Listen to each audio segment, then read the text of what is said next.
Bu da part 2'dir. Part 2'ni açdıq. Bu da 3 dəqiqəlik olacaq. Getdi. 1-1'dir durum.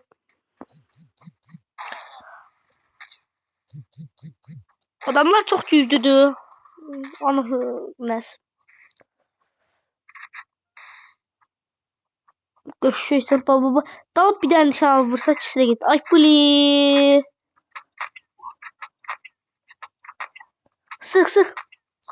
Kalkar atanım belə biləsin. Ay buli. Bu nədir? Bunun 2 can qalıb. Mən bir dəfə vurmuşdum, 1 can qalmışdı Allah.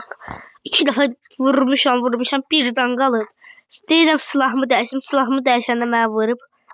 Öləndən sonra baxıram ki 1 can qalıb. Bilirsən nə, yəni getdim də özümlə. Ağzım açıldı, pis açıldı. Bunlar da elə belə deyirlər, oynayırlar. Aşağı da baba, daha babu. Göster seni. Aman ne diyeyim. Bu gücümü niye istifade ettim? Dilo yaylalar. Dilo yaylalar.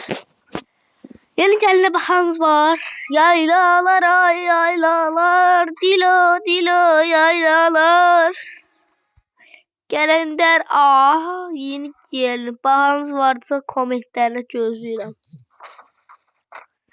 İndiye kadar izleyenler cansız, yüreksiz, bazımdan dövsüz. Yüreğimsiz. Yani indiye kadar sıkılmayıp izleyipsiz.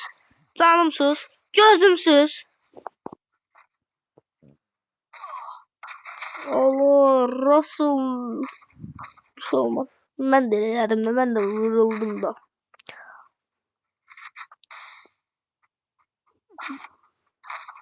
Akıllı oynama başlayalım ama atışları səhv düz üstüne atmır. Nasıl kaçmır bu neydir?